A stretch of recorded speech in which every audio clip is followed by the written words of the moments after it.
अस्सलाम वालेकुम, मेरी आवाज आ रही है सबको? Yes ma'am.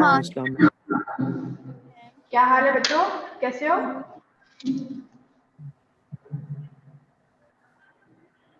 कुछ पढ़ा है सीटी का या छोड़ी हुई है बिल्कुल हवा में? Excuse me ma'am. जी जी। मैम मेरा लास्ट लेक्चर में ना इंटरनेट इशू की वजह से मेरी अटेंडेंस मार्क नहीं हुई थी। काइंडली वो आप जरा देख लें।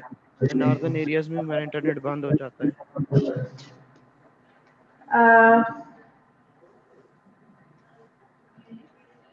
आपकी एक मिनट।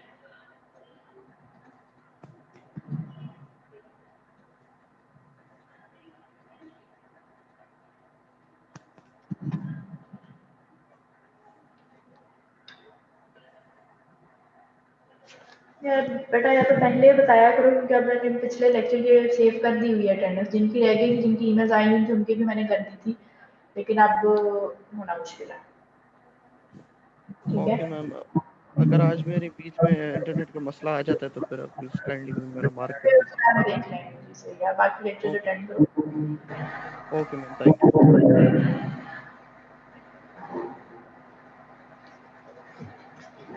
जी, क्या पढ़ा था लास्ट लेक्चर में, याद है किसी को कुछ?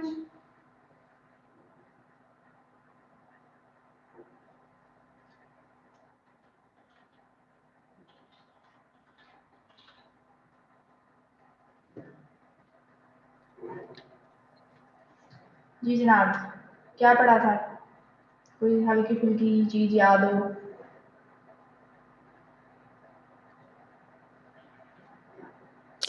Patient preparation, ma'am. Patient communication. Patient communication हमने उससे पहले पढ़ी थी last lecture. Ma'am patient preparation पढ़ी थी।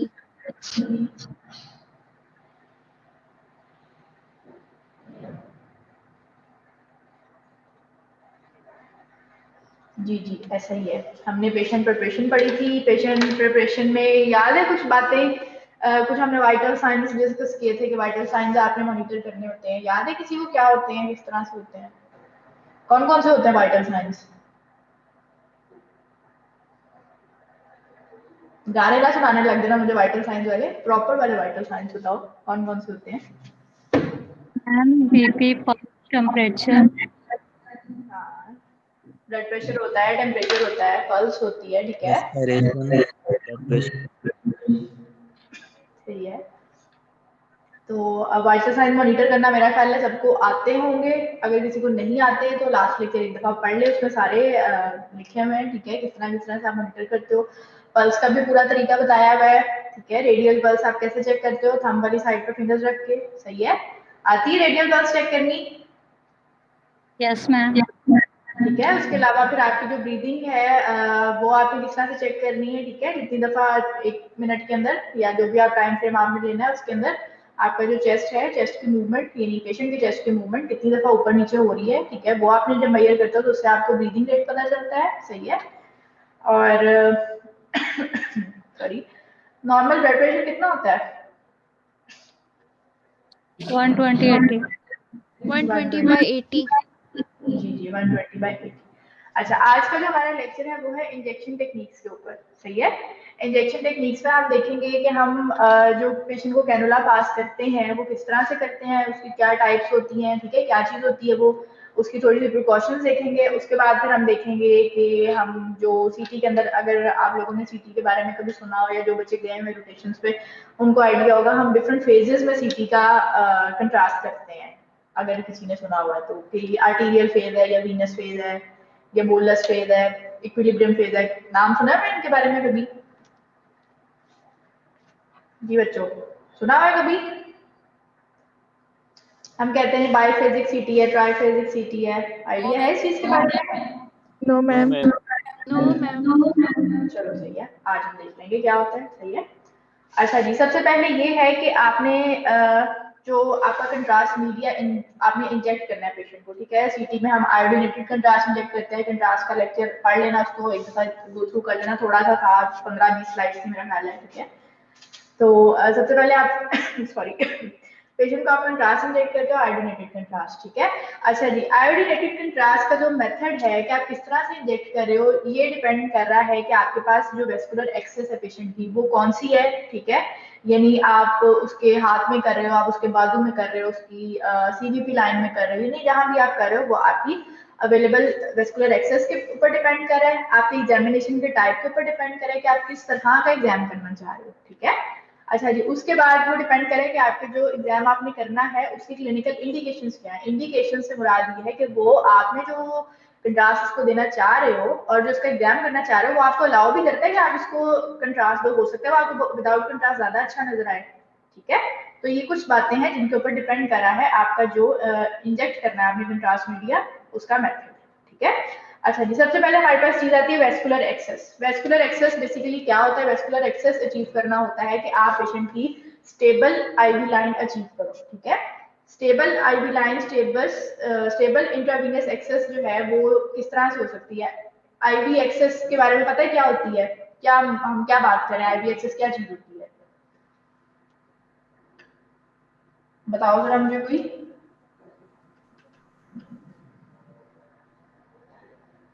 मैम इंट्रावीनसली जो हम लोग इंजेक्ट करते हैं anything in the body. Intravenously जो आप कंट्रास्ट इंजेक्ट करते हो, या इंट्रावीनसली कंट्रास्ट के अलावा वैसे भी अगर पेशेंट को आपने सुना होगा ड्रिप लगी हुई है जी, आईवी लगी हुई है, ठीक है, तो वो बेसिकली आपके पास आईवी एक्सेस होती है, वेस्कुलर एक्सेस होती है जो आपने उस पेशेंट की वेन में लगाई होती है, ठीक है। अच्छा जी, वो आप किस तरह से अचीव करते हो आईवी लाइन लेने के लिए? सबसे पहले आप क्या करते हो? तो सबसे मेजर चीज है कि आपने क्या काम करना है। सबसे पहला स्टेप आपका क्या होगा? पेशेंट से आप उसका कंसेंट लोगे, ठीक है। कंसेंट लोगे, पेशेंट आपको अलाउ करेगा तो फिर आप अगली बात करोगे, ठीक है। आईवी लाइन स्टार्ट करने से पहले आपके पास यानी पेशेंट आया है, आपके पास बैठा है, आपने उसकी हिस्ट्री वगैरह सारा कुछ ले लिया, वो जो पिछले लेक्चर में हम डिस्कस कर चुके हैं कि पेशेंट से आपने कम्युनिकेट कैसे करना है, उसको प्रिपेयर कैसे करना है, ठीक है, मेंटली कैसे प्रिपेयर करना है कि भाई आपका एग्जाम है, ठीक है। अच्छा जी, उसके बाद अब आपके पास जो अगला स्टेप आता है वो है आपके पास कंसेंट का। बेसिक कंसेंट है, पेशेंट को आप इन्फॉर्म करोगे, ठीक है, पेशेंट से पूछोगे, परमिशन लोगे कि सर मैंने ये अब मुझे ये नहीं नीडल इंजेक्ट करनी है, मैंने कैथेटर लगाना है तो मैं कर लूँ, ठीक है। आपने पेशेंट से लेनी है पहले परमिशन। उसके बाद अगली चीज आपके पास आती है एसेप्टिक टेक्निक। एसेप्टिक टेक्निक का मतलब ये है कि जो आप आईवी एक्सेस या जो भी लाइन आप चूज कर रहे हो आपने उसके हाथ में लगानी है या आपने उसके बाजू में इंसर्ट करना है कैनुला, आप उस जगह को आप एसेप्टिक टेक्निक से साफ करते हो, ठीक है। एसेप्टिक टेक्निक में आपके पास अल्कोहल स्वैब्स आ जाती हैं, ठीक है, स्पिरिट आ जाता है या जो भी आपके पास अवेलेबल चीज है डिसइंफेक्ट करने के लिए, ठीक है। अच्छा जी, ये दो बातें होगी, बेसिक कंसेंट की भी समझ आ गई और एसेप्टिक टेक्निक की भी समझ आ गई, ठीक है। उसके बाद हमारे पास चीज आती है स्प्लाइस। स्प्लाइस से मुराद ये है कि जो जो चीजें हमें चाहिए अपनी वेस्कुलर एक्सेस अचीव करने के लिए, ठीक है, उन चीजों में हमारे पास एक टॉर्निकेट है। टॉर्निकेट का नाम सुना है किसी ने? क्या होता Yes, है? ma'am. ठीक है। उसके बाद जो क्लिनिकल आप लोग गए होगे अपनी उसमें क्या होती है पीएससीबी जो होती है उसमें शायद अगर गए हो तो देखा भी होगा, टॉर्निकेट होता है, ठीक है।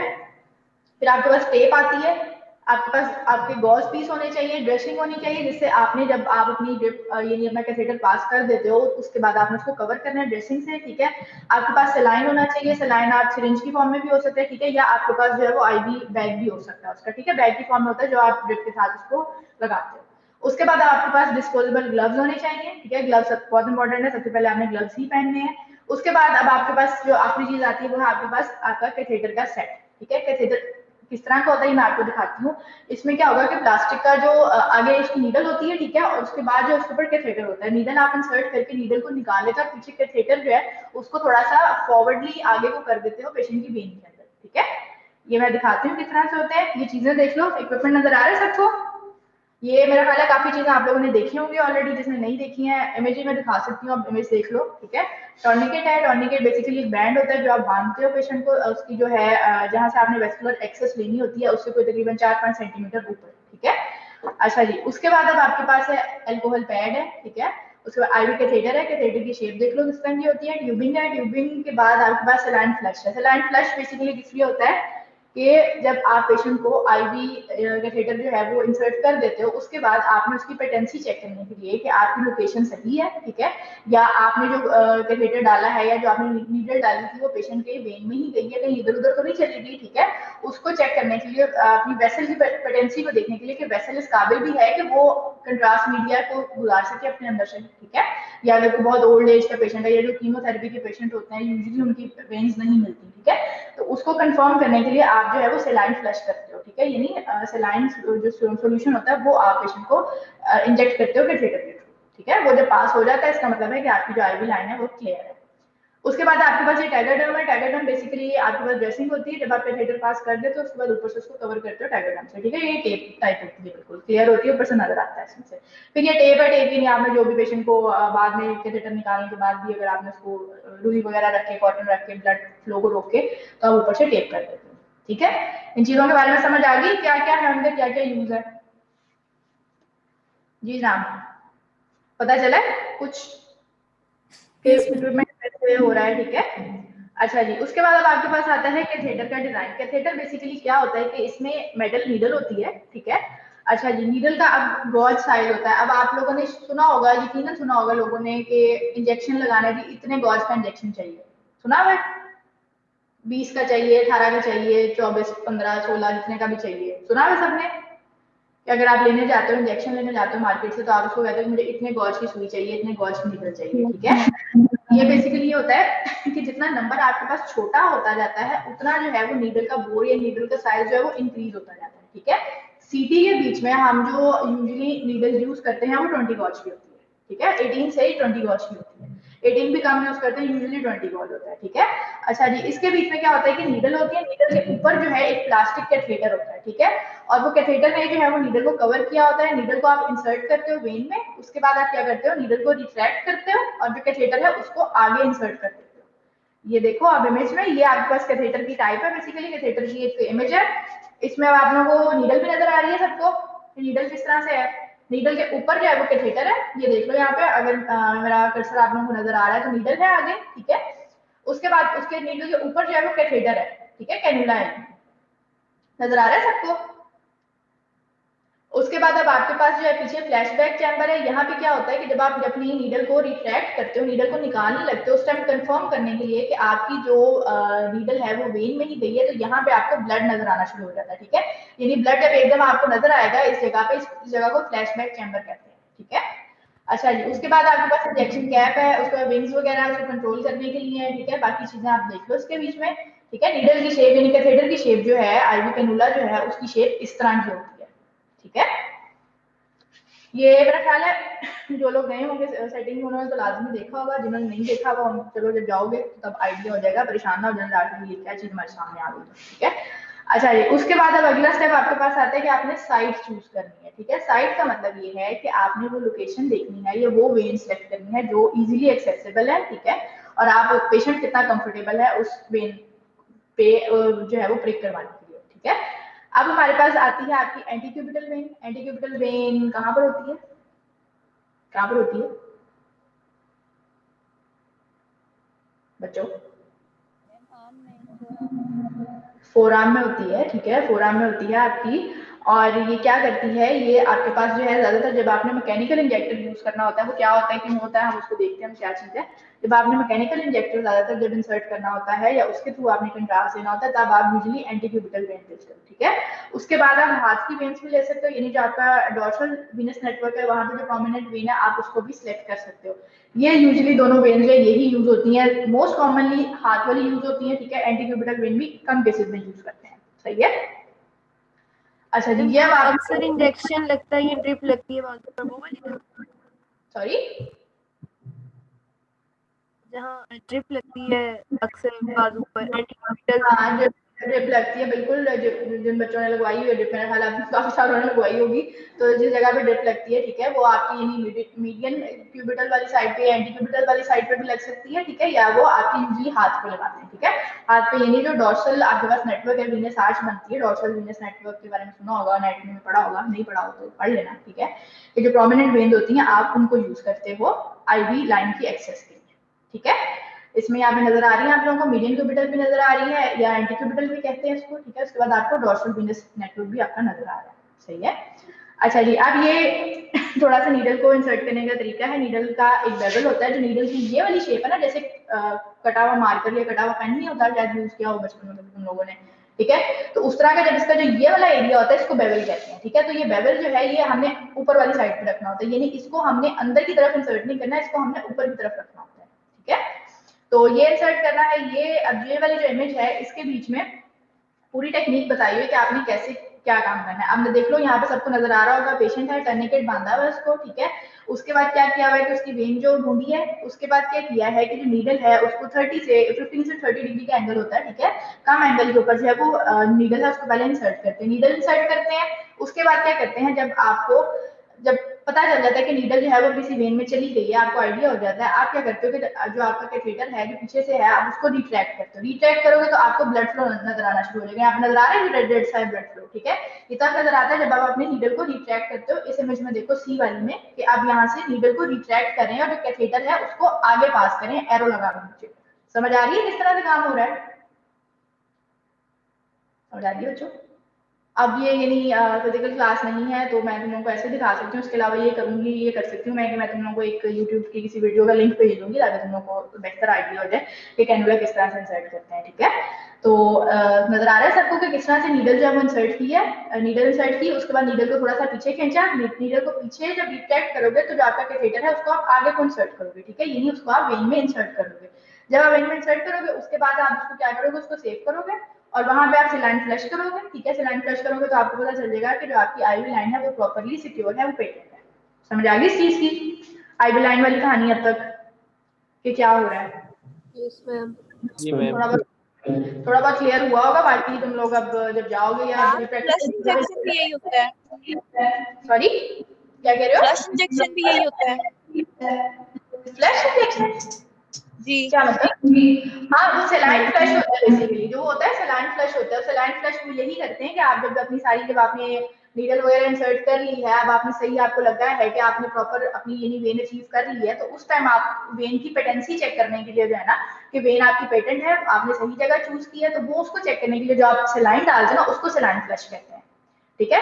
इसके अलावा जो सेलाइन फ्लश है ना वो आपका, अभी हम एंड पे देखते हैं, वो आपका इंजेक्टर के थ्रू भी आता है कि वो किस तरह से करते हैं। वो हम यूजुअली कंट्रास्ट देने के बाद भी सेलाइन फ्लश करते हैं, ठीक है। ये आपका पहले वाला सेलाइन फ्लश है जो आप कंट्रास्ट देने से पहले कर रहे हो अपनी वेसल की पेटेंसी को चेक करने के लिए, ठीक है। अच्छा जी, उसके बाद जो है ये चीज तो हमें पेटेंसी का देख लिया कि आप कैसे चेक कर रहे हो कि आप 2 से 5 ml का जो सेलाइन है, नॉर्मल सेलाइन है, आप वो इंजेक्ट करते हो, ठीक है। सिरिंज के थ्रू करते हो या ड्रिप के थ्रू भी कर सकते हो, सिरिंज के थ्रू यूजुअली करते हैं और ये तेज फ्लो में करते हैं, ठीक है। अच्छा जी, उसके बाद एक चीज है कॉन्ट्राइंडिकेशन में आपके पास आती है कि आपने कभी भी वो वाली वेन नहीं चूज करनी जिस साइड पे अगर फीमेल पेशेंट है तो उसकी मेस्टेक्टमी हुई है। मेस्टेक्टमी क्या होता है? क्या होता है मेस्टेक्टमी, बताओ? Removal of breast. हाँ जी, रिमूवल ऑफ ब्रेस्ट। पेशेंट, अगर आपके पास फीमेल पेशेंट है, ब्रेस्ट कैंसर की पेशेंट है, ठीक है, या किसी भी रीजन की वजह से अगर उसकी किसी साइड की ब्रेस्ट जो है वो रिमूव कर दी गई है, तो उस टाइम पे आप पेशेंट की जो है उस यानी सेम साइड का आर्म जो है वो नहीं सिलेक्ट करते अपनी वीनस एक्सेस के लिए, ठीक है। ये क्यों नहीं करते, क्या वजह हो सकती है? कि यानी जिस साइड पे पेशेंट की ब्रेस्ट रिमूव की हुई है उस साइड की आप जो वेन है वो क्यों नहीं सिलेक्ट कर सकते, क्या रीजन हो सकती है इसकी? मैम शायद इंट्रैप हो जाएगा वहां पे, क्या हो जाएगा? इंट्रैप हो जाएगा, सही तरह फ्लो नहीं मिलेगा हमें। नहीं, इंट्रैप नहीं होगा। बेसिकली ये होता है कि की मेस्टेक्टमी की जाती है ना, उस टाइम होता है यूजुअली ब्रेस्ट कैंसर में ये होता है कि जो आसपास के लिम्फ नोड्स हैं वो भी रिमूव कर दिए जाते हैं, ठीक है। जो एक्सिलरी लिम्फ नोड्स हैं वो भी रिमूव कर दिए जाते हैं। तो अगर शायद आप लोगों ने कभी ऐसा पेशेंट देखा हो कि जिस साइड की मेस्टेक्टमी हुई है उस साइड की जो बाजू है, उस साइड का जो आर्म है वो बहुत ज्यादा स्वेल कर गई है, वहां पे लिम्फेडिनोपैथी हो जाती है, ठीक है, लिम्फेडीमा हो जाता है वहां पे क्या होता है कि यूजुअली हो सकता है कि पेशेंट को लिम्फेडीमा पहले ना हो, लेकिन अगर आपने वहां पे वीनस एक्सेस अचीव कर ली है तो आपकी गलती की वजह से जो है पेशेंट को कोई ना कोई इन्फेक्शन हो जाए, क्योंकि यूजुअली अगर उस आर्म में आप जब वेस्कुलर एक्सेस अचीव करते हो तो चांसेस बढ़ जाते हैं, जिस हाथ में मेस्टेक्टमी हुई हो जिस साइड पे, वहां पे चांसेस बढ़ जाते हैं कि अब यहाँ पर कोई ना कोई इन्फेक्शन हो सकती है या कोई ना कोई रिएक्शन हो सकता है, ठीक है। जब अगर इन्फेक्शन होगी तो इन्फेक्शन की वजह से जो है वो लिम्फेडीमा हो सकता है, ठीक है। तो ये डॉक्यूमेंटेड केसेस हैं कि यहाँ पे अगर कुछ इस तरह का केसेस हुआ है मेस्टेक्टमी वाली साइड पे, तो या वहीं पर अगर कंट्रास्ट भी दिया गया है तो वहां पर इस तरह के केसेस भी सामने आए, तो वहां एंड पे जाकर मैंने लिम्फेडिमा कॉज कर दिया। लिम्फेडिमा के पेशेंट अगर शायद किसी ने देखा तो उनकी जो साइड में मेस्टेक्टमी हुई होती है उस साइड पे बाजू बहुत ज्यादा स्वेल करता है, तो बहुत बड़ा हो जाता है साइज में, ठीक है। तो इस सिचुएशन को अवॉइड करने के लिए जो है आप, अगर आपके पास ब्रेस्ट कैंसर का पेशेंट है या मेस्टेक्टमी वाला पेशेंट है, तो आप उसकी सेम साइड की जो है वेन है या सेम साइड की जो आर्म है वो कभी चूज नहीं करते वेन पंक्चर के लिए, ठीक है। समझ आई इस चीज की? आ गई हो मेरा ख्याल है। अच्छा, उसके बाद अब जो है एक पॉइंट आता है कि आपने कभी भी नीडल को रीकैप नहीं करना, ठीक है। कि आपने अपना सेट खोल लिया है, कैथेटर सेट खोल लिया है, अब आप क्या कर रहे हो, पेशेंट को नीडल इंसर्ट करने की कोशिश कर रहे हो, आप अभी नए हो, आपको नहीं आता, ठीक है, आप इंसर्ट करने की कोशिश कर रहे हो, नहीं हुई, आप अब चाह रहे हो कि आपने नीडल को साइड पे रख के ना जरा कुछ पेशेंट को हिलाओ या उसका हाथ वगैरह ठीक करो या टर्निकेट सही तरह बांधो, ठीक है। इस तरह के केसेस में आपने कभी भी नीडल को रीकैप नहीं करना, कभी भी ये कोशिश नहीं करनी कि आप जो है वो नीडल को दोबारा से उसका ढक्कन लगा के उसको बंद करो, ठीक है। इसमें चांसेस होते हैं प्रिक होने के, आपको खुद प्रिक होने के, ठीक है। और वैसे भी ये सेफ प्रैक्टिस नहीं है। अगर खुदा ना खास्ता वो पेशेंट जो है वो हेपेटाइटिस का पेशेंट है, अपने माइक म्यूट कर लें जिनसे जिनकी तरफ से शोर आ रहा है, ठीक है। तो उस वजह से जो है आप कभी भी अपने नीडल को रिकैप नहीं करते हो, ठीक है। इस चीज का ख्याल रखना। खुद भी कभी जाओगे क्लिनिकल प्रैक्टिस में, यूजुअली वैसे ही वहाँ पे रेडियोलॉजी की नर्स अवेलेबल होती है जो कैनुलेशन कर देती है, लेकिन अक्सर सेटिंग ऐसी है जहाँ पे अवेलेबल नहीं होती, ये काम भी टेक्नोलॉजिस्ट खुद ही करते हैं, ठीक है। तो इसलिए ये लेक्चर भी आप लोगों के लिए इंपॉर्टेंट है। अच्छा जी, मेरा ख्याल है अब आप लोगों को वेनिपंक्चर की तो कहानी काफी हद तक क्लियर हो गई होगी कि क्या क्या चीजें यूज होती हैं, ठीक है। और कौन सी आपने वेसल सिलेक्ट करनी है, कौन सी साइट आपने सिलेक्ट करनी है, कौन सी नहीं सिलेक्ट करनी, ठीक है। और क्या चीज है इसमें, और आपका जो वेनिपंक्चर का तरीका है कि आप किस तरह से प्रिक करते हो, और जो बेवल है उसका साइड आपने कैसे रखना होता है, इस चीज का आइडिया हो गया, कैथेटर की समझ आ गई है। पिछला जो अभी तक जितना पढ़ा है वो क्लियर है थोड़ा सा? Yes, ma'am. अब अगली चीज आपके पास आती है टिश्यू एनहेंसमेंट की फेजेस। अब जो बच्चे सीटी में जाते हैं उनको तो आइडिया होगा कि हम जी आर्टीरियल फेज में कर रहे हैं, वीनस फेज में कर रहे हैं, जी पोर्टोवीनस फेज चल रही है, अब जी लेट आर्टीरियल फेज है, अब अर्ली आर्टीरियल फेज है। सुना इस बारे में? क्या ख्याल है? नहीं सुना हुआ मैम। जो बच्चे गए हैं उन्होंने भी नहीं सुना होगा, उन्होंने सुना होगा तो ऐसे ना होते हैं। चलो खैर, नहीं बताना चाह रहे थे, मर्जी है। अच्छा जी, अब आपके पास जो है ना टिश्यू एनहेंसमेंट की, सीटी के बीच में आप सीटी के कंट्रास्ट की जो एनहेंसमेंट को देखते हो और उस हिसाब से आप इमेजेस लेते हो, ठीक है। आपके पास जनरली 3 फेजेस आती हैं कंट्रास्ट एनहेंसमेंट, ठीक है। कंट्रास्ट एनहेंसमेंट का मतलब ये है कि जब आपने कंट्रास्ट दिया तो इन 3 फेजेस में इतने इतने टाइम के बाद ये वाला जो जगह है या जो ये वाली जगह है या जो ये वाला एरिया है वो एनहेंसमेंट शो करेगा, वो ब्राइट नजर आएगा, ठीक है। कंट्रास्ट एनहेंसमेंट का मतलब ये है कि हम बात करें कि टिश्यू एनहेंसमेंट हो रही है, ये कंट्रास्ट एनहेंसमेंट है, उसका क्या मतलब है, ठीक है। अब जनरली हमारे पास जो है वो 3 फेजेस आती हैं नॉर्मली, ठीक है। उसमें आपके पास एक बोलस फेज होती है, एक नॉन इक्विलिब्रियम फेज है और एक इक्विलिब्रियम फेज है, ठीक है। अब ये क्या होती है हम इनको देखते हैं। अच्छा जी, इन फेजेस का जो डिफरेंस है वो यूजुअली आपके पास डिफरेंस ये नहीं, आप किस तरह से डिफरेंशिएट करें कि एक फेज है, ये दूसरी फेज है, तीसरी फेज है, तो वो आप किस तरह से करते हो। सबसे पहले तो आप देखते हो कि कंट्रास्ट मीडिया जो आप इंजेक्ट कर रहे हो कितने रेट पे दिया जा रहा है, कितने फ्लो रेट पे, यानी 2 ml पर सेकंड दे रहे हो, 5 ml पर सेकंड दे रहे हो, ठीक है। इसके ऊपर डिपेंड कर रहा है आपका जो वो कंट्रास्ट एनहांसमेंट है, ठीक है। दूसरे नंबर पे आपके पास डिपेंड कर रहा है कि उस टाइम के ऊपर कि आप स्टार्ट ऑफ इंजेक्शन से लेकर जहां पर आपने स्कैनिंग शुरू की है वो वाला जो टाइम है उसके दरमियान में, उसके ऊपर डिपेंड कर रहा है, ठीक है। कि आपने जो है कंट्रास्ट देने के 2 सेकंड बाद अपनी स्कैनिंग शुरू कर दी है, एक आपके पास ये टाइम आ गया, एक टाइम आपके पास आ गया कि आपने कंट्रास्ट देने के 5 मिनट बाद स्कैनिंग शुरू की है, ठीक है। तो आपके पास ये टाइम आ गया। अब ये जो डिफरेंस आपके पास आता है कि आप किस रेट पे कंट्रास्ट दे रहे हो और दूसरे नंबर पे किस टाइम पे कंट्रास्ट देके किस टाइम पे आप उसके इमेजेस ले रहे हो, ये जो चीजें जो है ना आपके पास, ये आपके पास आपका जो है वो इन फेजेस को डिफाइन करते हैं कि अब कौन सी फेज है और अब कौन सी फेज है। समझ आई इस चीज की रेट का क्या मतलब है और टाइम का क्या मतलब है? क्या ख्याल है बच्चों? थोड़ा बहुत रिस्पांस दे दिया करो ताकि मुझे पता लगे कि मैं इंसानों को हमने बस आर्टीरियल फेज और वीनस फेज ही देखे थे, वो डिफरेंट होते हैं? नहीं, वो भी यही होते हैं, हम अभी पढ़ते हैं फिर हमें पता चलेगा आर्टीरियल क्या होता है, वीनस क्या होता है, ठीक है। पोर्टोवीनस फेज भी होते हैं, काफी सारे फेज तो बेटा आशा जितना मर्जी बना लो, ठीक है, टाइम के हिसाब से। जी जी जी पॉइंट जो है वो दोबारा, सॉरी कौन सा पॉइंट? लास्ट स्लाइड में टाइम वाला जो है, टाइम वाला कि कितना टाइम पे दे रहे हो?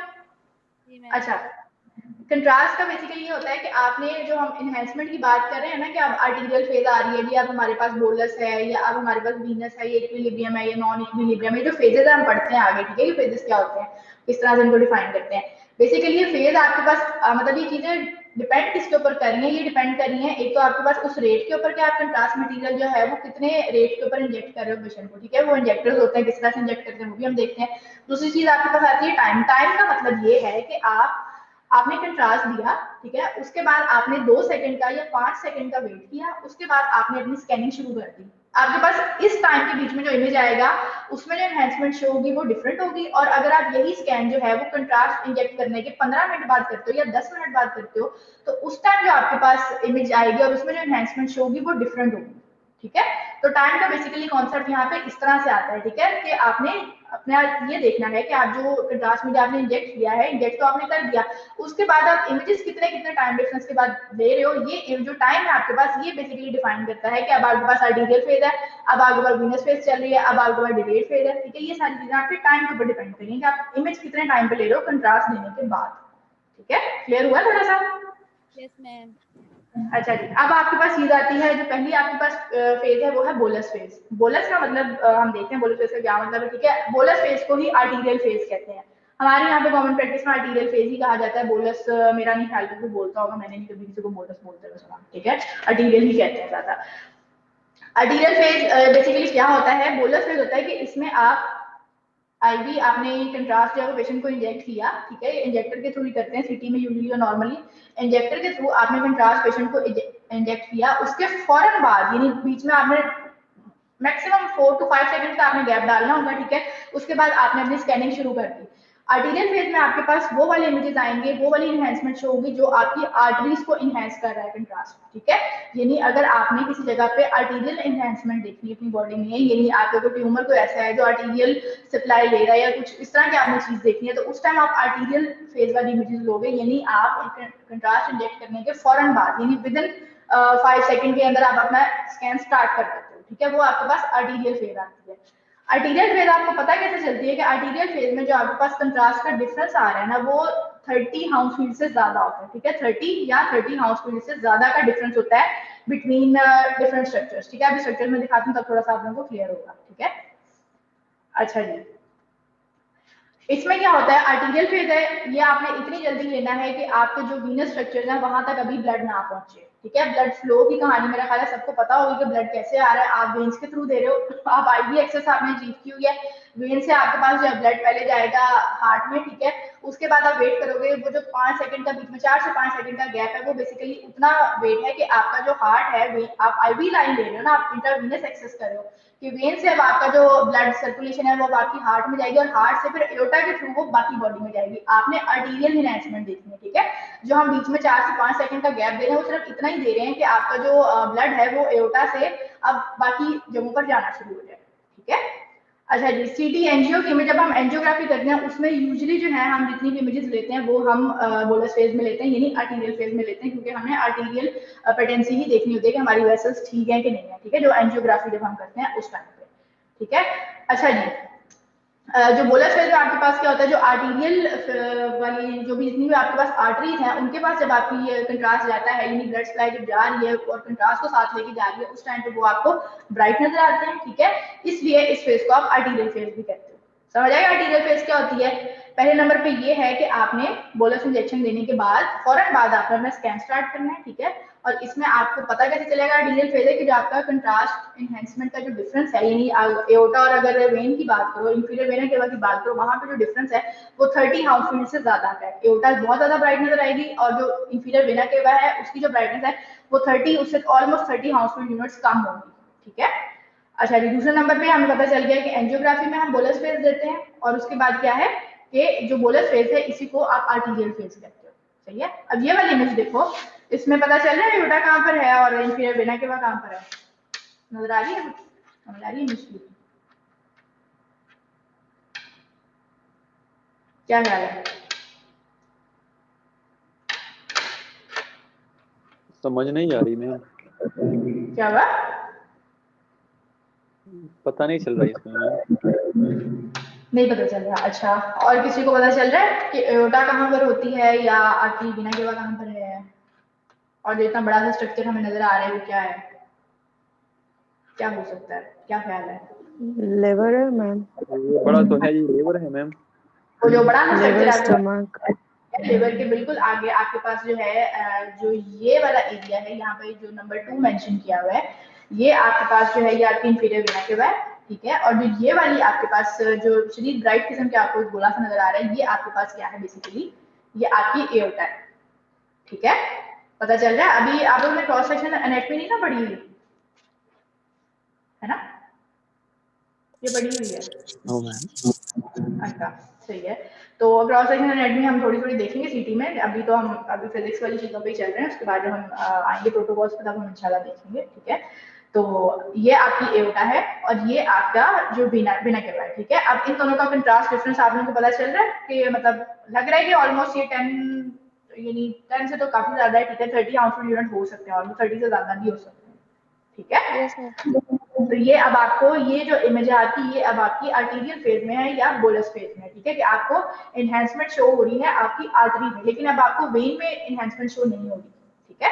तो ये आपकी आर्टीरियल फेज की इमेज है। फिर उसके बाद अगली आपके पास जो फेज आती है वो है वीनस फेज, उसको नॉन इक्विलिब्रियम फेज कहते हैं बुक्स में, ठीक है। लेकिन हम अपनी कॉमन प्रैक्टिस में कॉमन जब भी सेटिंग में जाते हैं यहाँ पे, तो हम उसको वीनस फेज कहते हैं, ठीक है। वीनस फेज बेसिकली क्या है कि अब आपने अपनी जो नॉर्मल बोलस फेज है उसमें इमेज ले लिया, अब आपने वेट किया कि जो है आपके पास जो अगली फेज आती है उससे मतलब 15 से 20 सेकंड गुजरने के बाद जो आपके पास फेज स्टार्ट होता है वो आपके पास वीनस फेज है, ठीक है। उसका मतलब ये है कि अब आपकी जो कंट्रास्ट है वो आपकी आर्टरीज में से घूम कर कैपिलरीज के थ्रू होता अब वो आपकी वेन्स में आ गया, ठीक है। तो वेन्स में जब कंट्रास्ट आ जाता है जितने टाइम के बाद, उस टाइम पे जब आप इमेजेस लेते हो तो वो आपकी वीनस फेज की इमेजेस है, ठीक है। अच्छा जी, वीनस फेज में अब आपके पास जो हाउसफुल यूनिट का डिफरेंस आ रहा है वो बिटवीन 10 to 30 हाउसफुल यूनिट का डिफरेंस आ रहा है, इससे ज्यादा का डिफरेंस नहीं होता। यानी इसमें ये नहीं होता कि आर्टरी जो है वो बहुत ही ब्राइट नजर आ रही है, या अगर वीनस फेज चल रहा है तो हम कहते हैं कि वेन बहुत ज्यादा ब्राइट नजर आती है, ऐसे नहीं होता। इसमें यही होता है कि जो डिफरेंस है दोनों का वो बिटवीन 10 to 30 हाउसफुल यूनिट रहता है, ठीक है। अच्छा जी, अब आपके पास जो रूटीन एग्जामिनेशन है यूजुअली आप करते हो, मतलब अगर आप एंजियोग्राफी नहीं कर रहे हो, जो रूटीन एग्जामिनेशन कर रहे हो उसमें आप जो है वो यूजुअली जो बॉडी इमेजेस लेते हो वो नॉन इक्विलिब्रियम फेज में लेते हो या वीनस फेज में लेते हो, ठीक है। अच्छा जी, इसमें आपके पास जो है वो सॉरी ग्रास जो है वो आपको आर्टरीज में थोड़ा ब्राइट भी नजर आता है, लेकिन उसके बाद क्या होता है कि अब आपके पास जो वेन्स है वो भी थोड़ी थोड़ी ब्राइट नजर आपको आना शुरू हो जाती है, ठीक है। लेकिन जब आपका जो ऑर्गन है, ये ऑर्गन का पैरेन्काइमा है, जैसे किडनी हो गया, जैसे लिवर हो गया, अब आपको फुली इनहेंस नहीं नजर आते, ठीक है। इसमें आपके पास क्या है कि इसमें जो आपके पास आर्टरीज जो है वो तो ब्राइट नजर आ ही रही है, अब आपको जो वेन है वो भी ओपेसिफाइड नजर आती है, ठीक है। इसलिए इसको आप वीनस फेज कहते हो। वीनस फेज आपके पास कब होता है? Approximately 1 minute after the start of bolus injection, ठीक है। और ये कुछ थोड़ी टाइम के लिए रहता है, ये यूजुअली 1 मिनट के लिए रहता है, ठीक है। समझ आई इस चीज से कि वीनस फेज क्या चीज है? Yes ma'am. इसको कंपेयर करो आर्टीरियल फेज से। आर्टीरियल फेज आप करते हो अपना एग्जाम यानी कंट्रास्ट देने की जो है बिल्कुल 15 से 20 सेकंड्स के अंदर अंदर, ठीक है। वो आपकी आर्टीरियल फेज है। उसके बाद जो आपके पास 20 सेकंड से लेकर ऑलमोस्ट 60 सेकंड तक, 70 सेकंड तक जो आपके पास टाइम है वो आपका वीनस फेज का टाइम है, ठीक है। और वीनस फेज आपके पास तकरीबन 1 मिनट तक रहता है, ठीक है। अब ये वाली इमेज देखो, अब इसमें क्या है कि इसमें अब पहले आपको एओर्टा कितनी ब्राइट नजर आ रही थी, पता चला था कि आर्टीरियल फेज है, हाँ पता चल रहा था इस तरह था। यस। अब ये वाली इमेज देखो, अब इसमें एओर्टा उतनी ब्राइट नहीं गई, एओर्टा थोड़ी कम ब्राइट हो गई, लेकिन अब उसके साथ देखो कि एओर्टा और जो वेन की ब्राइटनेस है वो ऑलमोस्ट करीब सिमिलर आ रही है, ठीक है। यानी अब आपकी वेन भी ओपेसिफाई हो गई है, आप ये बात कर सकते हो, ठीक है। ये अब आपके पास आपकी नॉन इक्विलिब्रियम फेज थी और ये आपके पास जो है ये आपकी वीनस फेज थी, ठीक है। नॉन इक्विलिब्रियम फेज और वीनस फेज। वीनस फेज में ऑर्गन्स भी ब्राइट नहीं हो जाते? ऑर्गन्स बिल्कुल ब्राइट नहीं होते, ऑर्गन्स जो ज्यादातर ब्राइट होते हैं वो डिलेड फेज में होते हैं, ठीक है।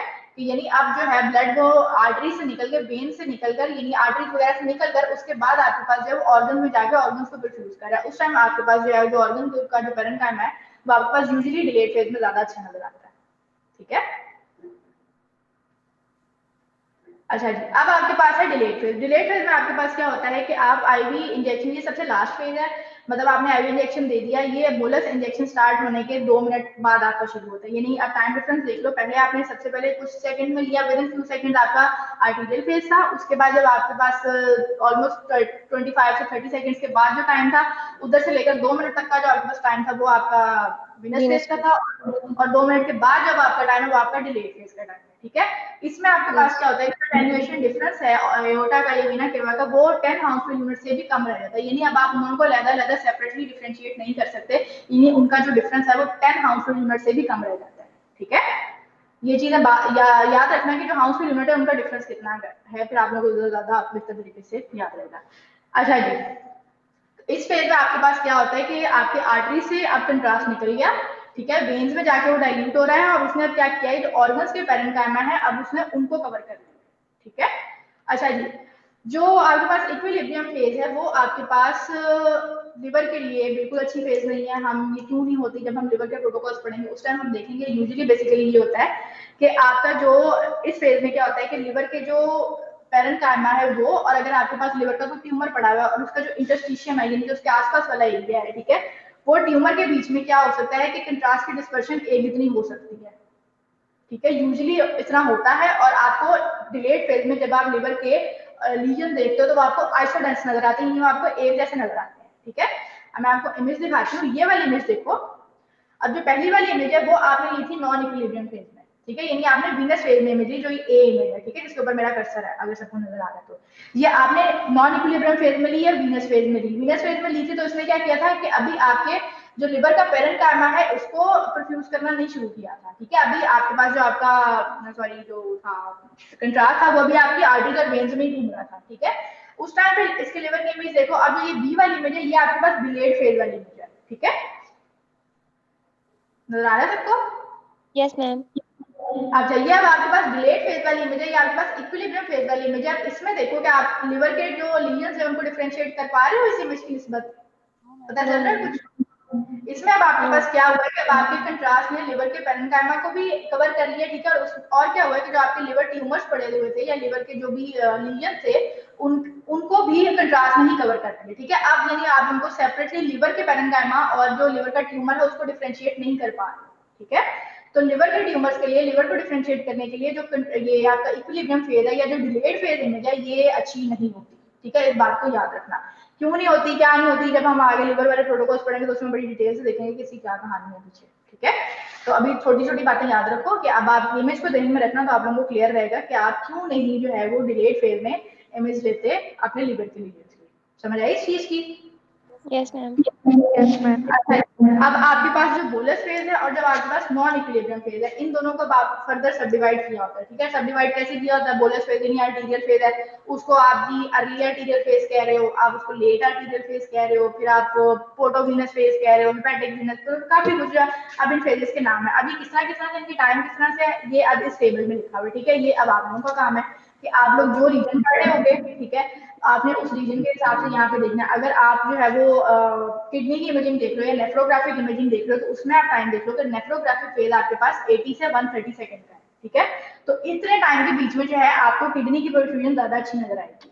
ठीक है, तो ये सारे जो सबके लिखे हुए हैं। ठीक है, आपकी हेपेटिक आर्टीरियल फेज कितनी है, लेट आर्टीरियल कितनी है, अर्ली आर्टीरियल फेज आपकी 15 से 25 सेकंड है। अगर आप उसको कहते हो कि आपने लेट आर्टीरियल फेज में किसी का इमेज लिया तो आप उसको कहते हो कि वो 35 से 45 के दरमियान हो सकती है। अब ये जो टाइमिंग है ये क्या कहते हैं, फैसिलिटी टू फैसिलिटी जो है ये वेरी करती है। ठीक है, यानी किसी जगह पे लोग जो है वो 20 सेकंड के अंदर आर्टीरियल फेज खत्म कर देते हैं, कुछ जगह पे वो उसको ऑलमोस्ट 25-28 सेकंड तक ले जाते हैं। ठीक है, सेकंड्स भी मैटर करते हैं इसमें। तो ये आप लोगों का काम है कि आप लोग जहाँ तक जाओगे या जी जी मैम ये इक्विलिब्रियम का इसमें क्या मतलब होता है?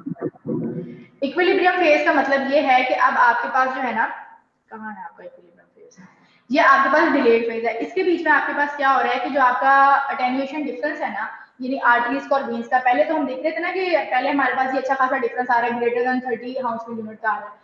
फिर आपके पास जो दूसरे नंबर पे वीनस फेज आया तो हाउसफुल यूनिट का डिफरेंस और कम हो गया, यानी अब आपको डिफरेंशिएट करना थोड़ा सा और मुश्किल होगा कि ये आर्टरी है या वेन है। ठीक है, अब जो डिलेड फेज आता है इसमें क्या होता है, इक्विलिब्रियम फेज है, इसमें आपके पास क्या हुआ है कि इसमें आपके पास जो आर्टरीज हैं और जो वेन्स हैं उनकी जो ओपेसिटी है वो ऑलमोस्ट बराबर हो गई है। ठीक है, इसलिए आप इसको जो है वो इक्विलिब्रियम फेज कहते हो कि इसके बीच में आपके पास जो कंट्रास्ट एनहांसमेंट है वो ऑलमोस्ट बराबर हो गई है। ठीक है, और इसमें अब आपके पास क्या होता है कि अब आपका जो कंट्रास्ट है वो ये समझ लो कि वो जाके आपके जो ऑर्गन्स हैं उनको भी परफ्यूज करना शुरू कर देता है। ठीक है, ये आपके पास इक्विलिब्रियम ये डिलेड फेज वाली इमेज होती है। अगर आप लोगों ने प्रोटोकॉल या पता नहीं, शायद पता नहीं, आप लोग वैसे गए भी नहीं हो, जो बच्चे गए होंगे उनको आइडिया होगा कि अक्सर जो इमेजेस हैं वो डिलेड फेज में भी ली जाती हैं। उसमें बाकी इमेजेस के बजाय आर्टिरियल और वीनस के बजाय वो कहते हैं कि सिर्फ डिलेड फेज में इमेज लेना है, ठीक है, या आर्टिरियल में ले लेते हैं, वीनस में नहीं लेते और फिर डिलेड फेज में ले लेते हैं, ठीक है। तो ये जैसे जैसे हम प्रोटोकॉल्स पढ़ेंगे तो हमें आइडिया होता जाएगा कि हम कौन सा इमेज है वो कौन से फेज में ले रहे हैं, क्यों ले रहे हैं, कैसा नजर आता है, ठीक है। तो अभी परेशान ना, अभी सिर्फ फेजेस के बारे में याद रखो कि क्या क्या होते हैं। अच्छा जी, उसके बाद अब हम कहाँ पर थे? अच्छा ये बात हो गई। अच्छा उसके बाद अब आपके पास चीज आती है जो अभी किसी बच्ची ने क्वेश्चन किया था कि हम जो फ्लश करते हैं वो सलाइन फ्लश जो होता है वो ये होता है, ये क्या होता है? तो मैंने उसको कहा था कि सलाइन फ्लश एक तो हमने तब किया ना अपनी वेसल की पेटेंसी को चेक करने के लिए, अब हम एक सलाइन फ्लश दोबारा करेंगे, ठीक है। वो हम क्यों करते हैं वो अब हम देखते हैं। अब आपके पास क्या होता है कि आपने जो कंट्रास्ट दिया है, ठीक है, वो आपने इंजेक्ट कर दिया बोलस के थ्रू। अब आपके पास क्या होगा, जो 15 से 20 सेकंड का टाइम है, 22 सेकंड यहाँ पे लिखा है उतना टाइम है, उसमें आपके पास क्या है कि जो कंट्रास्ट और एनहांसमेंट है वो पीक पे चली गई है, ठीक है।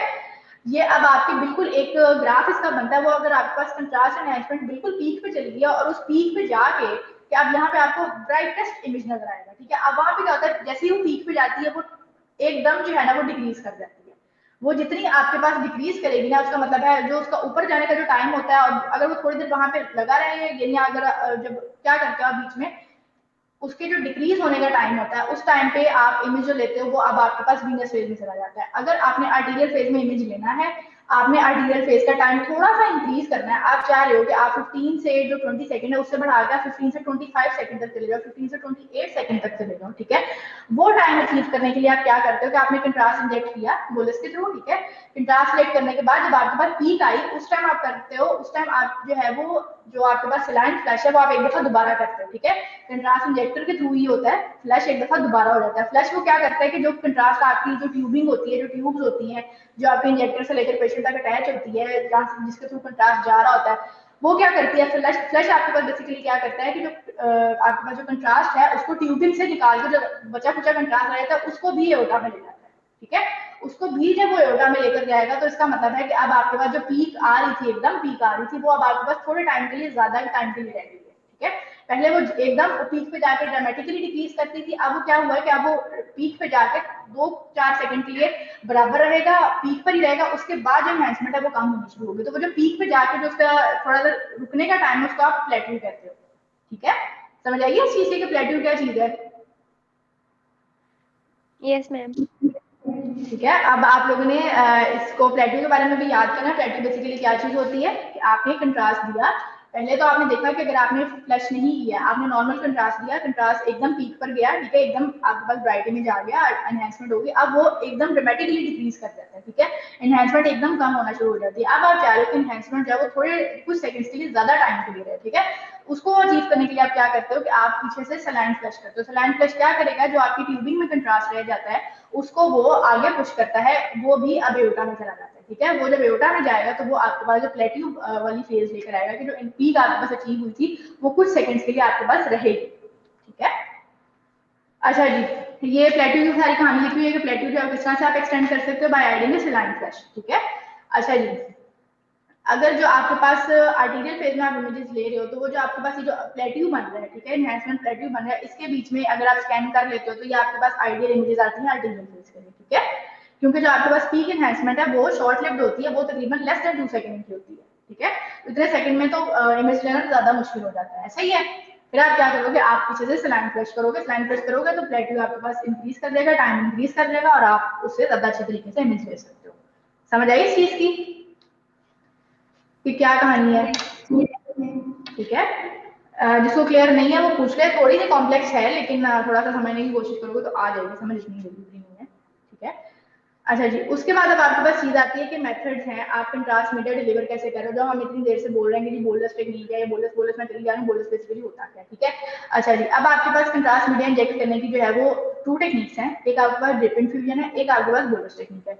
ड्रिप इन्फ्यूजन जो है वो नॉर्मल जैसे आप पेशेंट को ड्रिप लगाते हो उस तरह से है, आईवी लाइन आपने अचीव कर ली, उसके बाद आपने क्या किया कि कंट्रास्ट मीडियम जो है वो ड्रिप के थ्रू पेशेंट को सेवरल मिनट्स के लिए वो पेशेंट के अंदर जा रहा है, ठीक है, वो पेशेंट के अंदर जा रहा है। उसके बाद क्या होता है कि स्कैनिंग जो है वो आप 2 से 3 मिनट के बाद शुरू करते हो, क्योंकि उसको ड्रिप को जाने में भी टाइम लगता है, ठीक है।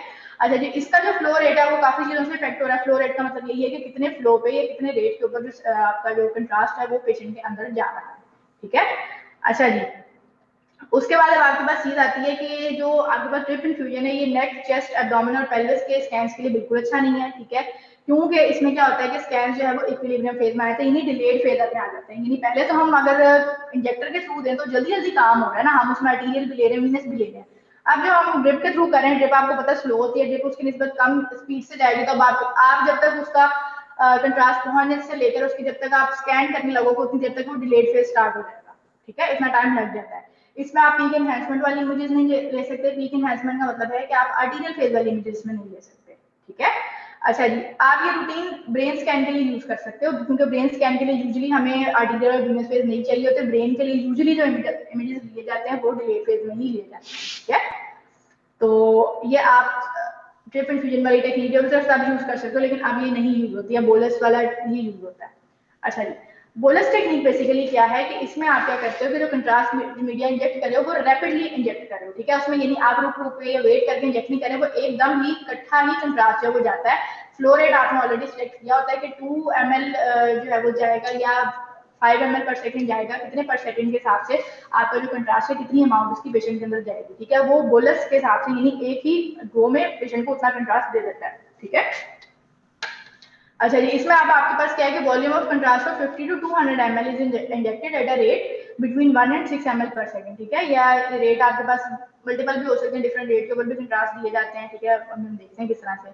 अच्छा जी, स्कैनिंग जो है वो आप थोड़े से डिले के बाद शुरू करते हो।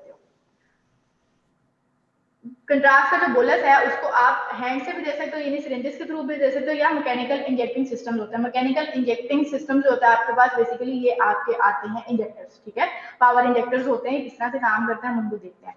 पहले अब आपके पास हैंड बोलस टेक्निक है। हैंड बोलस जो है वो आपके पास रिलेटिवली इनएक्सपेंसिव है। इसमें आपके पास क्या होता है कि फ्लो रेट आप एक जैसा अचीव नहीं कर सकते। जाहिर बात है कि बंदा अपने हाथ से फ्लो पेशेंट को दे रहा है, यानी अपने हाथ से कंट्रास्ट दे रहा है, और दूसरी नंबर पे आपने मशीन रखी है, मशीन कंट्रास्ट दे रही है, तो उन दोनों में काफी जमीन आसमान का फर्क होता है, ठीक है। अनटिल या अनलेस जो बंदा आपका जो ऑपरेटर है वो काफी ज्यादा एक्सपर्टीज का मालिक है, उसको पता है कि उसने कितने फ्लो रेट पे कंट्रास्ट देना है, ठीक है। तो ये आपके पास ऑपरेटर डिपेंडेंट है, इसलिए मुश्किल है। इसके अलावा क्या होगा कि अगर कंट्रास्ट आपने इंजेक्शन के थ्रू देना होगा तो किसी ना एक ऑपरेटर को उस टाइम पे स्कैन रूम के अंदर मौजूद होना चाहिए, ठीक है, ताकि स्कैन रूम के अंदर मौजूद होगा और वो वहाँ पे खड़े खड़े ही जो है वो जब आपका स्कैन स्टार्ट हो जाएगा, आपकी मशीन चल पड़ेगी, वो उस टाइम कंट्रास्ट देगा। इस तरह से आपका जो ऑपरेटर है उसके एक्सपोज होने के, स्कैटर रेडिएशन से एक्सपोज होने के चांसेस बहुत ज्यादा बढ़ जाते हैं, ठीक है। इसलिए ये प्रैक्टिस जो है ये सेफ नहीं है, अब ये यूजली वैसे होती नहीं है। उसके बाद अब आपके पास चीज आती है मैकेनिकल इंजेक्टर्स। ये आपके पास पावर इंजेक्टर्स होते हैं, ठीक है, ये स्टैंडर्ड हैं, आजकल हर सिटी के उसमें पाए जाते हैं, ठीक है। इसके अलावा ये क्या है कि प्रोग्रामेबल हैं, आप अपनी मर्जी से जो है इसके अंदर सेट कर सकते हो, अपने फ्लो रेट सेलेक्ट कर सकते हो, जो आपने सलाइन देना है उसको सिलेक्ट कर सकते हो, ठीक है। इनको पावर इंजेक्टर्स भी कहते हैं। ये सिंगल हेडेड या डबल हेडेड भी हो सकते हैं, ठीक है। ड्यूल हेडेड का मतलब ये है कि उसमें आपके पास एक जो बॉटल लगी होगी, जो एक जो सिरिंज लगी होगी वो आपकी कंट्रास्ट के लिए, और जो दूसरी सिरिंज आपके पास लगी होगी वो आपके पास जो है वो सलाइन के लिए, ठीक है। अब ये वाली इमेज देखो, यहाँ पे अब आपको जो नजर आ रहा है ये आपका सिंगल हेडेड सिस्टम है, ठीक है। इसमें यानी आपके पास एक ही सिरिंज लगी हुई है। सिरिंज बेसिकली ये जो ऊपर वाला पार्ट है इसका ये है, ठीक है। ये सिरिंज आपके पास सिंगल सिरिंज लगी हुई है, ये आपके पास सिर्फ कंट्रास्ट ही इंजेक्ट करेगी। अभी अब जो लेटेस्ट है जो अब आजकल यूज होता है वो डबल हेडेड है, ये ड्यूल हेडेड है। यहाँ पे इनके 2 हेड हैं, ठीक है। एक हेड जो कंट्रास्ट के लिए यूज होता है, उसमें आप कंट्रास्ट मीडिया भरते हो, और जो दूसरा वाला आपके पास वो सलाइन वाला है, ठीक है, इसमें आप सलाइन डालते हो। अच्छा जी, अब ये वाली जो इमेज है ये यूजली जो बच्चे गए हैं उन्होंने देखी होगी कि ये वाली जो है ये ऑपरेटर के पास पड़ी होती है। इसमें वो अपने हिसाब से जो भी उसने फ्लो रेट देना है उस हिसाब से वो यहाँ पे रेट उसका टाइम वगैरह सेलेक्ट करते हैं, ठीक है, और वॉल्यूम सेलेक्ट करते हैं कि हमने इतना ml देना है कंट्रास्ट और इतने टाइम में देना है, ठीक है। तो ये उसके सारे लिखा हुआ है कि पहली फेज है, दूसरी फेज है, तीसरी फेज है, उसमें कितना देना है, वो सारा कुछ यहीं से सिलेक्ट होता है और यहाँ से फिर आप उसको सेट करते हैं, ठीक है, अपने स्कैन के हिसाब से, जो आपकी इंडिकेशन है उसके हिसाब से। ये अगर कुछ बच्चे जो सिटी में अगर गए होंगे या आप जाएंगे तो वो देखेंगे कि वो सिटी का जो इंजेक्टर है वो इस तरह से होता है, ठीक है, और पेशेंट को यहाँ पे एंटी क्यूबिटल वेन पे इंजेक्ट किया हुआ है, और उसकी जो शेप है वो देख लो कि वो किस तरह से नीचे की तरफ है। अब आपके पास जो कुछ आती है प्रिकॉशंस और केयर, ठीक है, कि आपने प्रिकॉशंस किस तरह करनी है। हमारे पास एक चीज आती है एक्स्ट्रावाइजेशन। एक्स्ट्रावाइजेशन के बारे में सुना है कभी, क्या होती है? जी जनाब, सुना है किसी ने? एक्स्ट्रावाइजेशन क्या चीज होती है?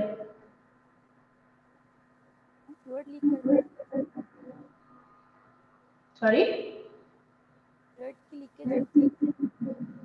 इसमें आपके पास क्या होता है कि एक्स्ट्रावाइजेशन बेसिकली आपके पास लीकेज होती है किसी भी फ्लूइड की वेन से निकल के, जो सराउंडिंग टिश्यूज है वहां पे जो भी फ्लूइड आप आईवी लाइन के थ्रू मतलब देना चाह रहे हो वो आपकी वेन से निकल के जो सराउंडिंग टिश्यूज है वहां पे फैल जाता है, ठीक है।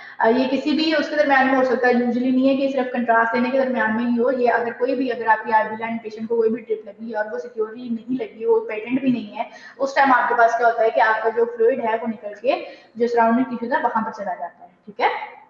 जो मैकेनिकल इंजेक्टर्स हैं वहाँ उनके थ्रू जो है इसकी सिवियरिटी, एक्स्ट्रावाइजेशन होने की जो सिवियरिटी है वो बढ़ जाती है, क्योंकि काफी प्रेशर से कंट्रास्ट दे रहा होता है। जितने प्रेशर से देंगे उतने ही चांसेस हैं कि आपको जो एक्स्ट्रावाइजेशन अगर कम होनी थी तो वो ज्यादा हो जाएगी, ठीक है, मतलब सिवियरिटी बढ़ जाती है।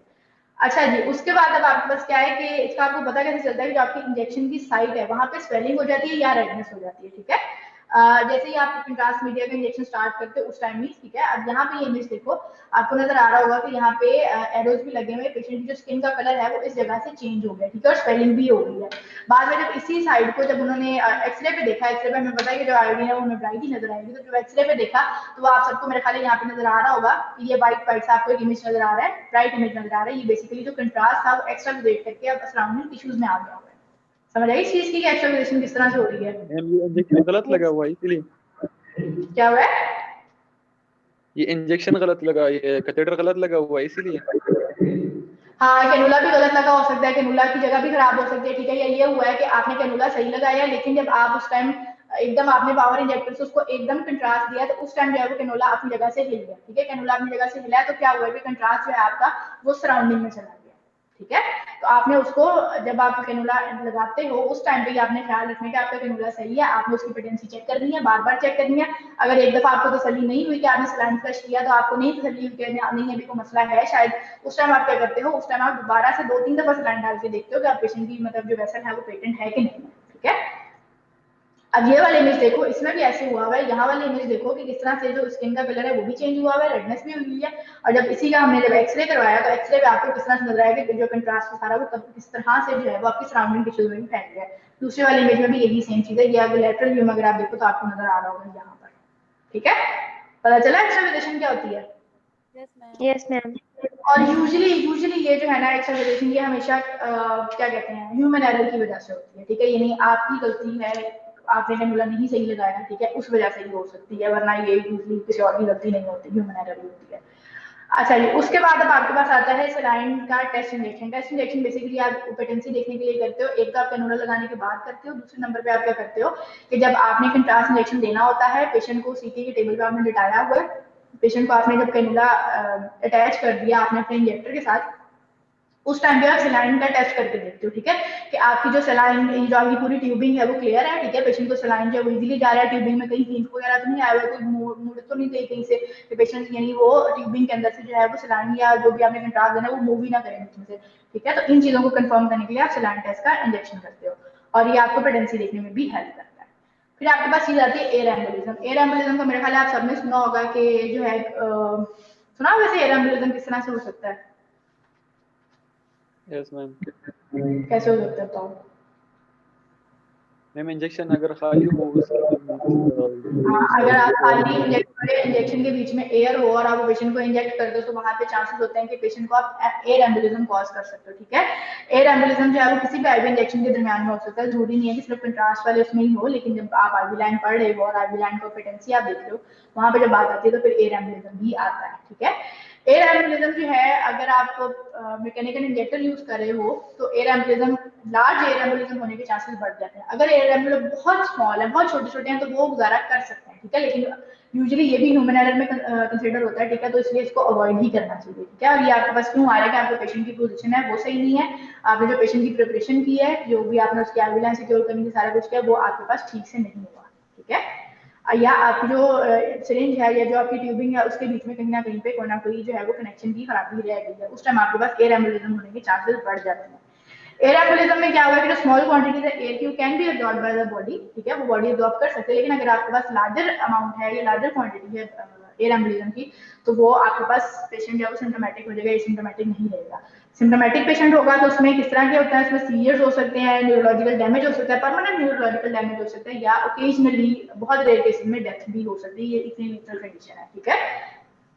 और ये वाले एयर एम्बोलिज्म भी आपके पास जो है यूजुअली ह्यूमन एरर की वजह से ही आते हैं, सही है। तो आपने क्या करना है कि जब इंजेक्टर को आपने लोड कर लिया है, जो सारा कुछ आपने उसको देख लिया, तो आप क्या करते हो, यूजुअली आप लोगों ने देखा होगा कि सारा कुछ सेट शूट करने के बाद पेशेंट को ट्यूबिंग अटैच करने से पहले जो है वो थोड़ा सा कंट्रास्ट और थोड़ा सा जो सलाइन है उसको फ्लश करके गिरा देते हैं, थोड़ा सा उसको जाया करते हैं बिल्कुल छोटी सी अमाउंट में।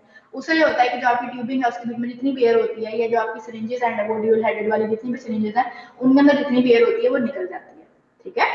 अच्छा जी, उसके बाद अगली चीज आपके पास आती है कि जब आपका इंजेक्टर लोडेड है और अब आप बिल्कुल पेशेंट के ऊपर यूज करने के काबिल है, उस टाइम आप क्या करते हो कि आप उसका जो उसको जमीन की तरफ जो है वो उसकी ट्यूबिंग का मुंह कर देते हो, ठीक है। मैं आपको इस इमेज में दिखाती हूँ, यहाँ पे देखो इसकी जो इस टाइम अपीयरेंस है वो इस तरह है कि अब ये पेशेंट के यूज के लिए तैयार है, ये लोडेड है, ठीक है। अगर आप उसको इंजेक्टर को इस तरह से रखते हो, इस पोजीशन में रखते हो।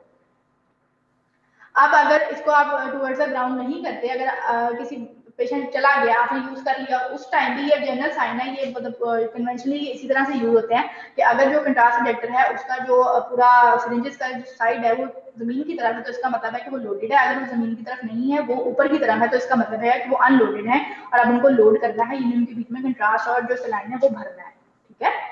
अच्छा जी, कि ये चीजें कल स्लाइड में भी ये लिखा हुआ है और इसमें भी। उसके बाद अब आपके पास चीज आती है एडवांटेज और डिसएडवांटेज है ड्रिप के, ठीक है, हैंड बोलर्स के और जो मैकेनिकल इंजेक्टर है उनके।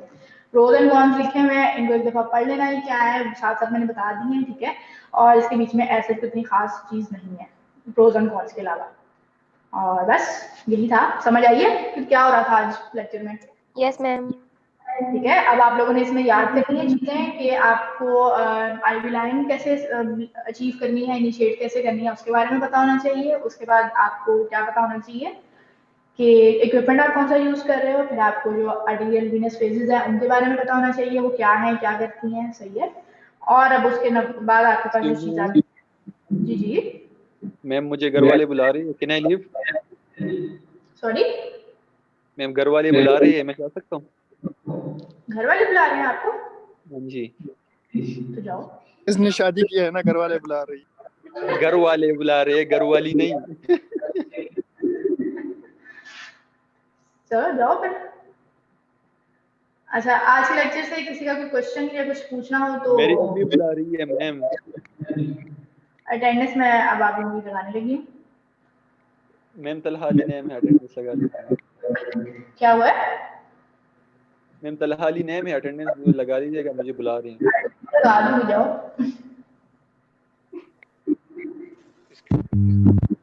अच्छा जनाब, अटेंडेंस लगवा लो, क्वेश्चन है किसी का तो पूछ लो।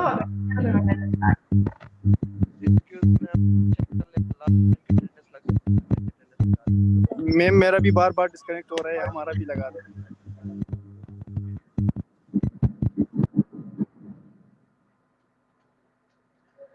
अच्छा जनाब, आमिर शौकत, आमिर शौकत,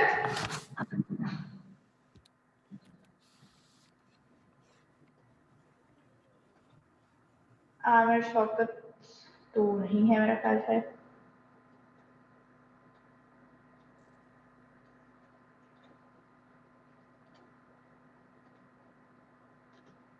अब्दुल सबूर, मैम अब्दुल सबूर का नेट का इशू आ रहा है इसकी क्लास। ठीक है जनाब। Abiha Zainab,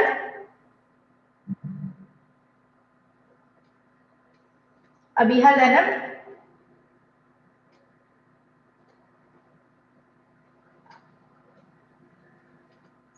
Afzal Hasan, present ma'am. ठीक है। Iman Habib, present ma'am. Eman Dilshad, present ma'am. Ali Haider, present ma'am. Aliya Ehsan, present ma'am. Aliya Shahbaz, present ma'am. Ala Nawaz, present ma'am. Amna Tahir, present ma'am. Amsa Zafar, present. Anam Nasir,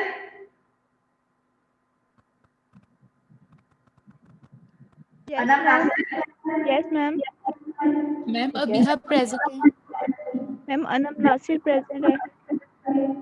ठीक है। Anam Tariq, present ma'am. Aneeza Asim, present ma'am. Aqsa Azhar, present ma'am. Areeba Nasir, present ma'am. Arina Chaudhry, present ma'am. Asif Ali, present ma'am. Athar Iqbal, Athar Iqbal, Ayesha, present. Ayesha Imtiaz, present ma'am. Ma'am आपने मेरी last lecture की attendance mark करनी थी, मैंने आपको mail की थी। मैंने कर दी है आप लास्ट लेक्चर में। Okay ma'am. Ayesha Nasir, present ma'am. Bisma Latif, present. Dawood,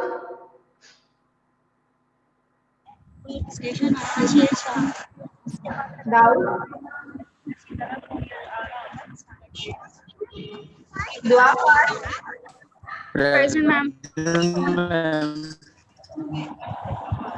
एहसामुल्लाह, present ma'am.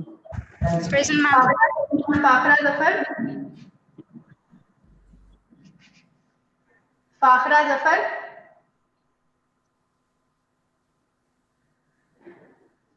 फरा Noor, present ma'am. Ma'am Fakhra Zafar present. Fatima Ahmed, ठीक है। मैम वो प्रेजेंट है, उसका एक्चुअली लैपटॉप हैंग हो गया है, वो अपना हैंड रेज कर रही है, वो क्लास में ही है इस टाइम। ठीक है। मैम अनम मैम नासिर द भी प्रेजेंट होगी। प्रेजेंट पर नेट का इशू आ रहा है। Ghania Ahmed, sorry Ghania Khan, present ma'am. Hafiz Mohammad Salman, present ma'am.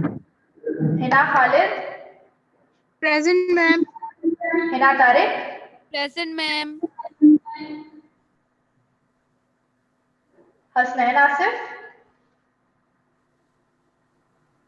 Yes Hasnain ma'am. Asif, ठीक है। Ikram Sharif, present ma'am. Iram Saeed, present ma'am. Iza Fatima, present ma'am. Javeria Shahzadi, present ma'am. Kainat Arshad, present ma'am. Kashaf मकसूद, present ma'am.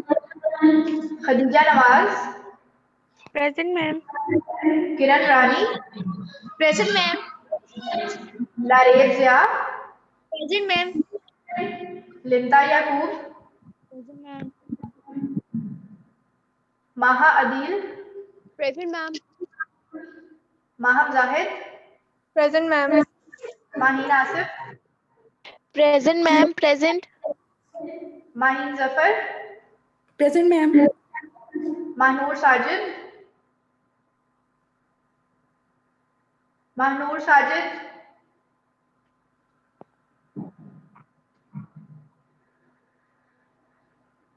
Mahnoor Sajid absent. Ma'am उसके नेट का इशू है, वो क्लास में ही थी मानूर साजिद। ठीक है जी। सारे जो है ना मलेदारों को बुलवा दिया, अटेंडेंस बार बार आ गई। अच्छा जी, महनूर साजिद, उसका मलाइका ताहिर, प्रेजेंट मैम। अच्छा जी, मलीहा मरियम, प्रेजेंट मैम। मलाइका नदीम,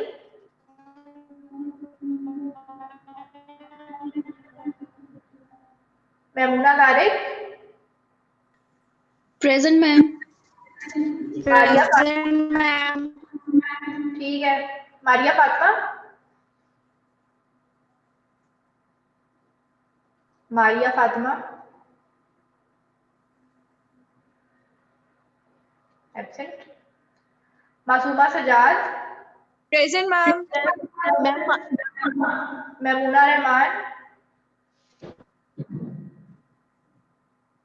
महमूना रहमान बच्चों अटेंडेंस लगवा लो, फिर बाद में रौला डाल देते हो। मैम बात सुने।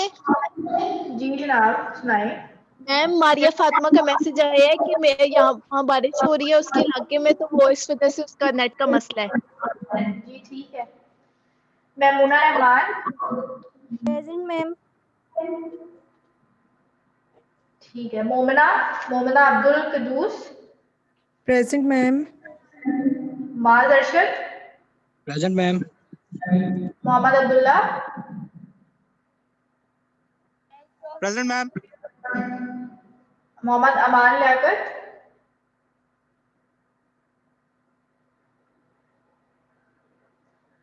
मोहम्मद अमान लियाकत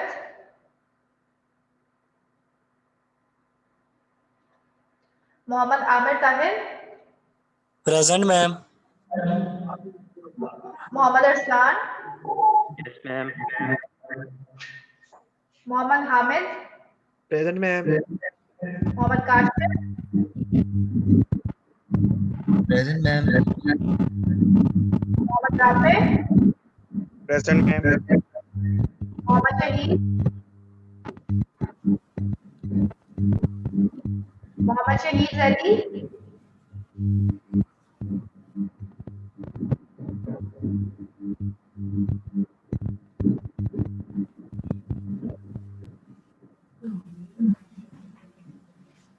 मोहम्मद शहीद अली एब्सेंट है जनाब। Mohammad Usman present. Mohammad Yasin present. Muirad Akhtar present ma'am. Muqaddas Anfal present ma'am. Mushahid Rahim present ma'am. ठीक है। Nadir Hussain ma'am. Nimra Naureen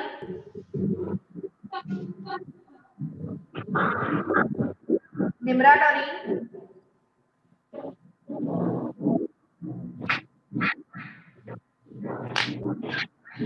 Nudrat Noor present ma'am. Rabia Irfan present ma'am. Raheesa Alam present ma'am. Rehma Sohail yes ma'am. Rizwan present ma'am. Roheena present. Muzaffar Roheena Muzaffar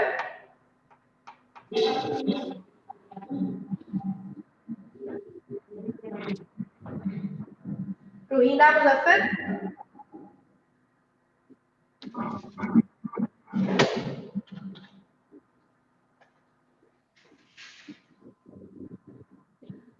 Sajida Shahzadi ठीक है। Safa Noor present ma'am. Samia Shahid present Samia ठीक है। Sana Habib present ma'am. Present ma'am. Sana Khalid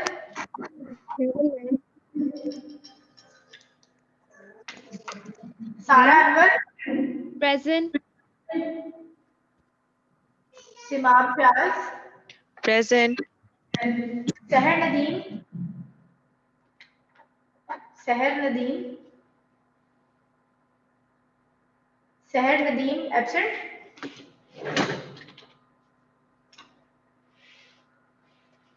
शनाजर Mumtaz present ma'am. ठीक है। Shawal Naeem present ma'am. Shehar Bano present ma'am. Sidra Sarfaraz Sidra Sarfaraz Seemab Bhatt present. Sumbal Mushtaq, present ma'am. Sumaiya Sadia, present ma'am. Tehseen Fatima, present ma'am. Taimur Mujahid, Taimur मुजाहिद,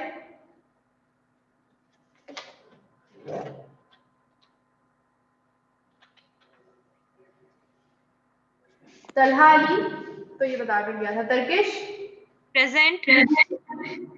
Tahreem Zafar, present ma'am. Tooba Babar, present ma'am. ठीक है। Umair Ahmed, Umair Ahmed, Umme Ahmed, Umme Ahmad,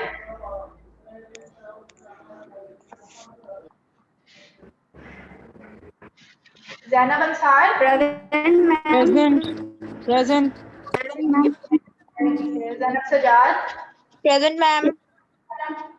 ज़ैनिश Fatima, ma'am Zainish Fatima का mic खराब है, उसने हैंड रेज किया हुआ है। ज़मीर अहमद, प्रेजेंट मैम। ज़मीर, ठीक है। जोहा, जोहा,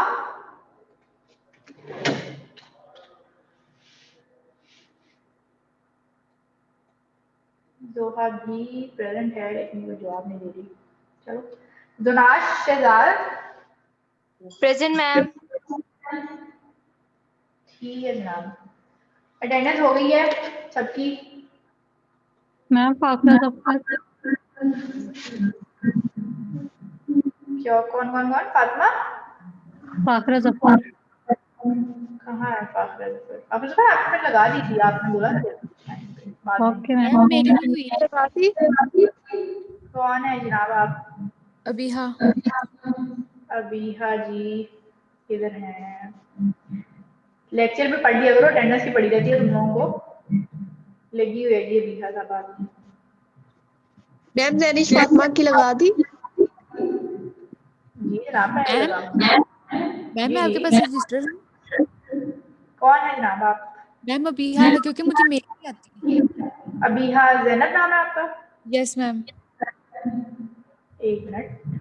हाँ आप ही हो अबीहा, एक ही हो। हाँ अबीहा ज़ैनब हो मेरे पास एनरोल। तो मैम मुझे मेल तो नहीं आती। ईमेल आपको इसलिए नहीं आती कि आप मुझे बता दो ताकि मैं आपको ऐड कर लूँ। मुझे ईमेल कर देना, ठीक है? Okay ma'am. तो मैं फिर आपको ऐड कर लूँगी। वैसे मैंने काफ़ी बच्चों को किया हुआ है।